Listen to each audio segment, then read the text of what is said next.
The Massacre of Chaeronea. How did Sulla defeat an army 4 times larger? 86 BC. Imagine you're standing on a dusty Greek plain. It's the spring of 86 BC. The ground beneath your sandals is dry and cracked. In front of you, stretching as far as your eyes can possibly see, is a wall of soldiers.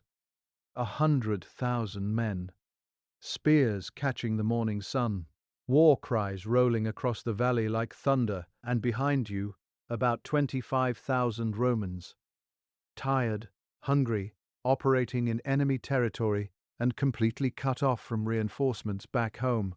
By every law of military logic, by every calculation that a general should make, you should retreat, you should negotiate, you should find a way out that doesn't end with your entire army wiped off the face of the earth. But the man standing at the head of those 25,000 Romans didn't retreat. He didn't negotiate. He looked at that massive army across the field, an army 4 times the size of his own, and he decided to attack. That man was Lucius Cornelius Sulla, and what happened next on that plain near the ancient city of Chaeronea would go down as one of the most stunning military upsets in the entire ancient world. Welcome back to From Start to Now. Today we are going deep into one of history's most overlooked but absolutely jaw-dropping battles, the Battle of Chaeronea in 86 BC. This is a story about a general who was fighting a war he technically wasn't even supposed to be fighting anymore. A story about political betrayal, personal obsession, military genius, and a level of sheer audacity that would make even the boldest commanders in history stop and stare. So if you're ready, let's go all the way back to a Rome that was tearing itself apart at the seams. To truly understand what happened at Chaeronea, you need to understand the world that produced it. And that world, in the late 2nd and early 1st century BC, was Rome. A Rome that on the surface looked like the undisputed master of the Mediterranean, but underneath was cracking apart like old plaster on a wet wall. Rome had conquered Carthage. Rome had smashed the Greek kingdoms. Rome had legions stationed from Spain to the edge of Asia Minor. By all appearances, the Republic was at the height of its power. But appearances can be dangerously misleading. Inside the city itself, political violence had become almost routine.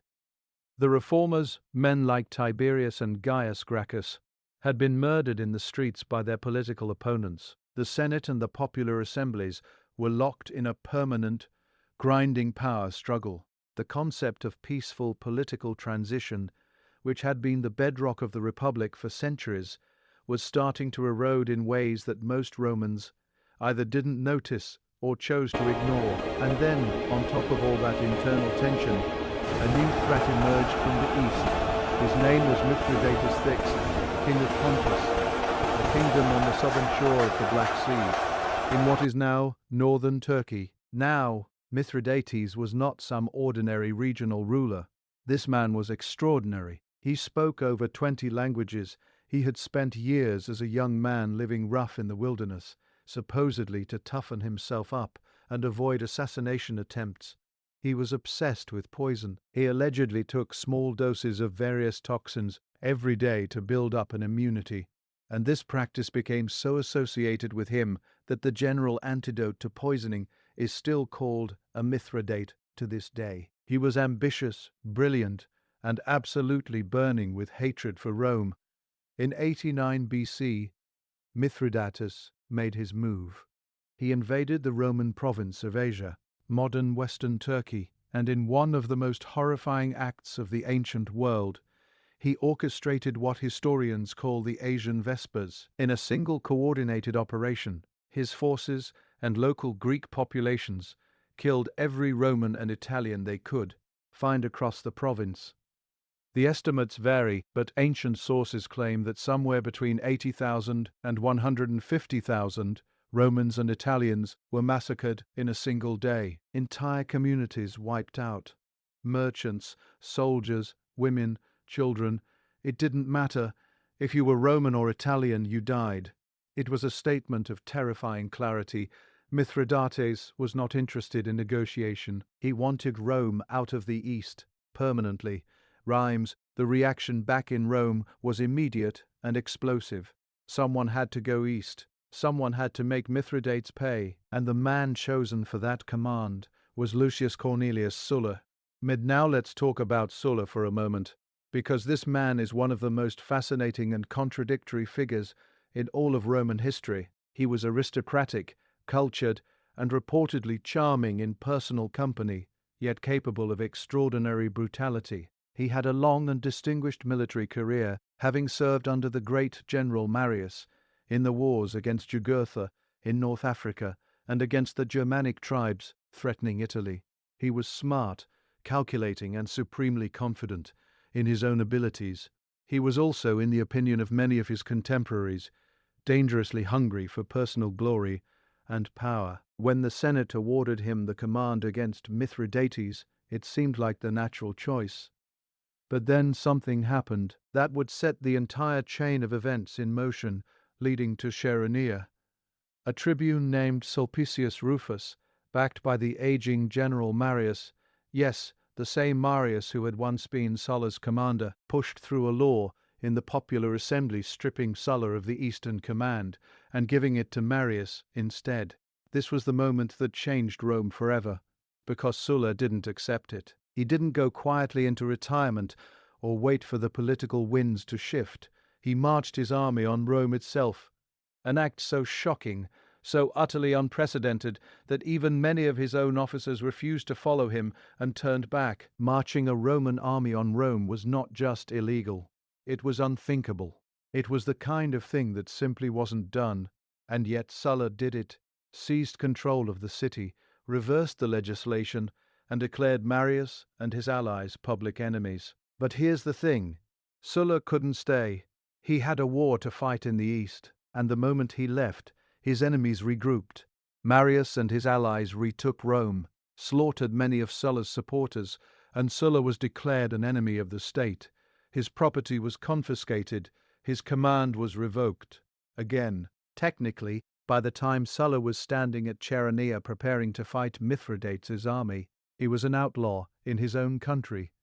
He had no legal authority, no official backing, no supply lines from Rome. He was fighting a war for Rome against Rome's will, with an army that was loyal to him personally rather than to the state. That context matters enormously when you think about Chaeronea, because it means Sulla couldn't afford to lose. Not just militarily, personally. A defeat would be the end of everything. He couldn't retreat to Rome for reinforcements and a second chance. There was no safety net. It was win here, on this ground with these men, or it was over. But so how did Sulla end up at Chaeronea specifically? After crossing into Greece in 87 BC, Sulla had quickly reasserted Roman control over Athens, a city that had foolishly thrown in its lot with Mithridates. Seduced by promises of freedom from Roman domination, the siege of Athens was brutal and exhausting, but by early 86 BC the city had fallen. Sulla had then moved north into Boeotia, the flat agricultural heartland of central Greece, looking for an open field where his disciplined legions could fight on favorable terms. Mithridates, for his part, had sent a massive army under one of his top generals, a man named Archelaus, to deal with the Roman threat. The exact numbers are always disputed by historians, as ancient sources have a notorious tendency toward exaggeration, but virtually everyone agrees that Archelaus had a dramatically larger force than Sulla. Some ancient sources say 100,000 me. Modern historians generally think the real number was somewhere between 60 and 80,000, still an enormous disparity against Sulla's approximately 30,000 at this point. The army Archelaus commanded wasn't just large, it was also structurally very different from the Roman legions. The core of his force was the phalanx, that ancient Greek and Macedonian formation of densely packed spearmen carrying long sarissas, or pikes, arranged in a tight rectangular block. Alexander the Great had used the phalanx to conquer the known world, and for generations it had been considered essentially unstoppable in a frontal assault. Archelaus also had a substantial cavalry force and a unit that would loom large in the upcoming battle, a corps of chariots equipped with scythes on the wheel hubs, designed to tear through infantry formations like a blade through grass. Archelaus chose the plain near Chaeronea as his battlefield, a broad, open, relatively flat expanse perfectly suited to the deployment of a large phalanx. He was thinking like a general who believed in the mathematics of war: more men, more pikes, more ground covered. The outcome should be inevitable. Sulla, looking at that same ground, was thinking something entirely different. What makes Sulla's tactical thinking at Chaeronea so remarkable is that he didn't try to match the enemy's approach. He did not try to build a bigger phalanx or find more cavalry. He looked at the terrain, looked at the enemy's formation, and started asking a very different question: not how do I fight this army, but where does this army fall apart? And he found the answer. Two answers, actually. The first was the terrain on the flanks.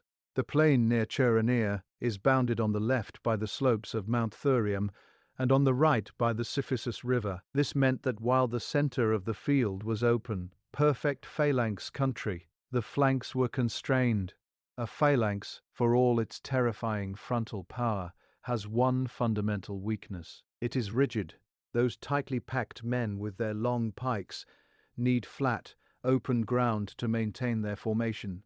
Uneven terrain, slopes, broken ground, these are the phalanx's nightmare, and Sulla intended to use every bit of those flanking constraints. The second vulnerability was time. A phalanx advances slowly and needs to maintain its cohesion throughout the advance. If you could disrupt the rhythm of that advance, cause it to stop, to break apart even slightly, then the long pikes that were so deadly in formation suddenly became a liability. A man trapped with a 12-foot pike in a disordered crowd is less dangerous than a Roman legionary with a short sword in the same space. Sulla's plan was elegant in its aggression. He would dig trenches on bow, the flanks to extend his line, and prevent the numerically superior enemy from simply wrapping around and surrounding him.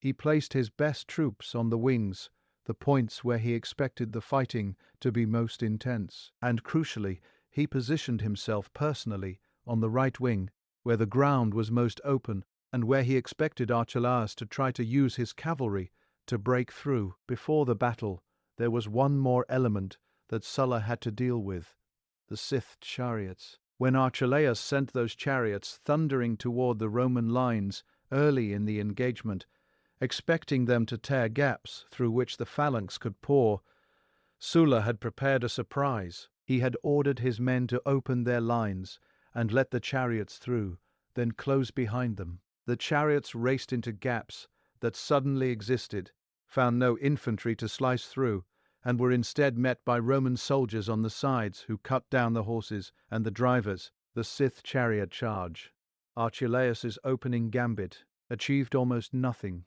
The phalanx started moving. Tens of thousands of men, packed tight, pikes leveled, moving forward in the grinding, irresistible rhythm that had broken armies for 2 centuries. From a distance, it must have looked like the earth itself was moving, a solid wall of iron points advancing across the plain. Sulla's legions held their ground. Roman soldiers were trained obsessively, and the discipline of the late Republic's professional army was something genuinely formidable. These weren't conscripts or levies. They were men who had been drilling together for years, who trusted their commanders and their comrades with a depth that only shared hardship can create. When the phalanx hit them, they didn't break, they pushed back. But here is where the terrain manipulation Sulla had planned really began to show its genius. On the left flank, the flank closer to Mount Thurium, the Pontic forces began to push the Romans back. The Roman commander on that flank, a man named Murena, was under severe pressure. His men were being ground backward up the slope. From Archelaus's perspective, this looked like the breakthrough was coming. He pushed more men toward the left, trying to exploit the pressure, trying to crack the Roman line at its weakest point. And that was exactly the mistake Sulla had been waiting for, because shifting troops toward the left meant weakening the center, and the moment Sulla saw that gap beginning to open, that slight thinning of the enemy line in the middle, He personally led a charge, not from behind the lines, not from a position of safety. Sulla grabbed a standard from one of his standard bearers, ran toward the enemy, and shouted at his men that if anyone asked where their general was, they could say they left him fighting at Chaeronea. It was theatre, yes. Roman generals were masters of theatrical gesture, but it was also completely real. He was there, in the front, and his men followed him. The Roman charge into the thin center of the phalanx created the disruption that Sulla had calculated. When a phalanx loses its cohesion, when the neat, disciplined rows start to gap and twist, the long pikes become almost useless. Men couldn't swing them in the suddenly tighter, more chaotic space. Roman legionaries, trained to fight in exactly this kind of close, ugly, personal combat, began cutting through the disordered Pontic troops with devastating efficiency. On the slopes of Mount Thurium, meanwhile, a Roman officer named Galba had been positioned with troops specifically to descend on the enemy from above at the right moment. When that moment came, when the Pontic left was already straining and disordered from the main battle, Galba's men came pouring down the slope from above, hitting the flank and creating a cascade of panic that spread rapidly through the formation. The battle, which had looked for a time like it might go either way, suddenly collapsed. The Pontic army didn't just retreat, it disintegrated. Ancient sources describe scenes of absolute carnage as Roman legionaries pursued the fleeing soldiers across the plain and into the river. Plutarch, writing about this battle over a century later, says that Sulla reported only 12 Romans missing, an almost certainly legendary number meant to convey the totality of the Roman victory rather than a literal casualty count. But the imbalance in losses was real and dramatic. The Pontic army was essentially destroyed as a fighting force. Archelaus escaped with a remnant of his troops, reportedly only a few thousand men, and fled. The plain of Chaeronea, which had been a carpet of spears and shields in the morning, was by afternoon a field of the dead. Let's step back and really think about what just happened here, because I think it's easy to hear the numbers 4-1 odds, decisive Roman victory, and just accept it as one of those things that history throws up occasionally, a freak result. But it wasn't a freak result. It was the product of a set of decisions and factors that are genuinely instructive, and which explain why people have been studying this battle for over 2,000 years. The first thing to understand is that Sulla won this battle before it started. The trench digging on the flanks, the terrain analysis, the positioning of Galba on the slopes, the preparation of his troops to let the chariots through rather than stand and be cut apart, all of this happened before a single sword was drawn.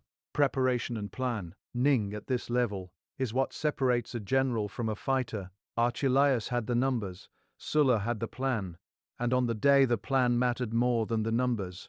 The second thing is leadership presence. When Sulla grabbed that standard and charged forward, he was doing something that Roman generals understood instinctively.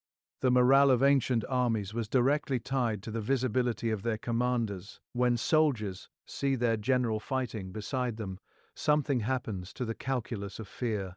The thought of running, of surviving by abandoning your comrades, becomes much harder when the man with the most to lose is standing right next to you, fighting for his life. Sulla's personal charge at the critical moment didn't just break the Pontic center, it held his own line together at a moment when it could have wavered. The third factor is the quality and adaptability of the Roman legionary system itself.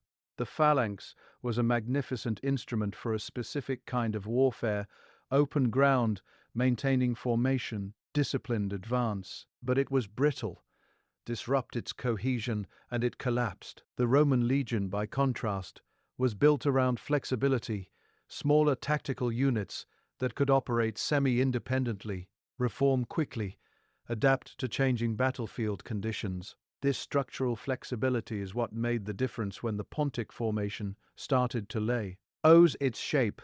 After Chaeronea, Sulla didn't stop. He fought another massive engagement at Orchomenus later that same year, another decisive Roman victory, and systematically dismantled Mithridates' power in Greece. By 85 BC, he had forced Mithridates to the negotiating table, extracting a peace settlement that required the Pontic king to give up all his conquests, pay a heavy indemnity, and hand over his fleet. It wasn't the annihilation that Rome might have wished for. Mithridates would cause problems again, but it was a dramatic reversal of fortune from the nightmare of the Asian Vespers just 4 years earlier. And then Sulla did what Rome had feared most. He turned west. With his victorious, battle-hardened, personally loyal army, he sailed back toward Italy. The political reckoning he had been deferring was now coming due. The civil war that followed, Sulla's march on Rome for the second time, his dictatorship, the proscriptions that killed thousands of his political enemies, would shape the remaining decades of the Republic and in many ways pave the road that eventually led to Julius Caesar, to Augustus, and to the end of Republican government entirely. Chaeronea, in that sense, was more than a battle. It was the moment that guaranteed Sulla would have the military prestige and the loyal army to reshape Rome in his own image, for better or worse. Without tea, at victory on the plain in Boeotia, without those 25,000 men somehow holding against an army 4 times their size. The history of Rome, and therefore the history of the entire Western world, might look very different. There's one more thing I want to leave you with, something that I think makes this story resonate beyond just the tactics and the politics. Sulla at Chaeronea was a man who had been declared an outlaw by his own state. He had no legal authority. He had no safety net. Every general in history is told that you weigh your odds before you commit to a fight. You don't take an engagement you can't win. You don't bet everything on a single day. But sometimes circumstances strip away all the options except one.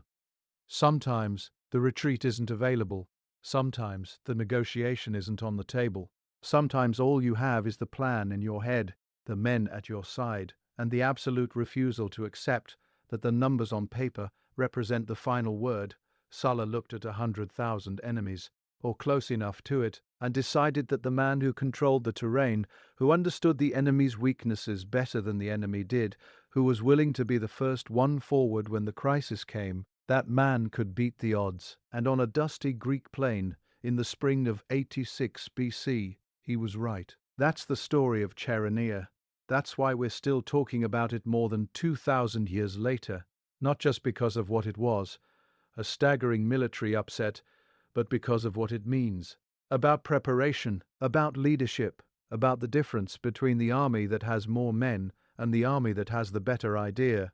If you made it this far, thank you. Genuinely thank you for spending this time with me on From Start to Now. If this kind of deep dive into the moments that changed history is what you're here for, make sure you're subscribed, because we have so much more of this coming. Drop a comment below and tell me, what do you think was the single biggest factor in Sulla's victory? Was it the terrain, his personal leadership, the flexibility of the legions?